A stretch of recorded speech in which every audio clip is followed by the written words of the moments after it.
मित्रांनो, निक्की तांबोळे आणि आर्या जाधव ही नावं बिग बॉस मराठी 5 मुळे चर्चेत आली होती। या सीझनमध्ये एका वादात आर्याने निक्कीच्या कानाखाली मारली होती। यामुळे आर्याला घराबाहेर काढण्यात आलं होतं। आता या दोघी पुन्हा एकदा आमने-सामने आले आहेत। जिओ हॉटस्टारवर कालपासून सुरू झालेल्या द 50 या रिएलिटी शोमध्ये दुसऱ्याच दिवशी निक्की आणि आर्या यांचं भांडण पाहायला मिळणार आहे।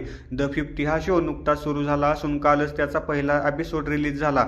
शोमध्ये एकूण 50 स्पर्धक सहभागी झाले आहेत, जे एकाच घरात राहणार आहेत। काल सर्व स्पर्धकांमध्ये गेम खेळण्यात आला, त्यातील एक स्पर्धक घराबाहेर गेला। उरलेल्या 49 स्पर्धकांनी काल घरात प्रवेश केला। तर आज काय घडणार याचा एक प्रोमो समोर आला आहे। यामध्ये निक्की तांबोळे रडताना दिसते, तर तिचा बॉयफ्रेंड अरबाज पटेल तिची समजूत काढत आहे। इतकंच नाही तर निक्की आणि आर्या यांच्यात एक चकमक झालेली दिसत आहे। निक्की रडतच अरबाजला म्हणते, हे लोक माझ्याबद्दल काय बोलतायत याने मला फरक पडत नाही। अरबाज म्हणतो, आपल्याला स्मार्ट गेम खेळायचा आहे। मग आर्या आणि निक्की आमने-सामने आलेले दिसत आहेत। निक्की आर्याच्या अंगावर धावून जाते, मला हात तर लावून दाखव। तेव्हा आर्या तिला बोलते, निकल निकल। निक्की पुढे म्हणते, हिला शोमधून बाहेर काढूया।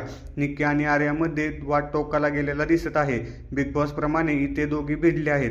आता त्यांच्यात नक्की कोण जिंकतं हे पाहणं महत्त्वाचं आहे। विशेष म्हणजे या शोमध्ये अनेक मराठी चेहरे सहभागी झाले आहेत।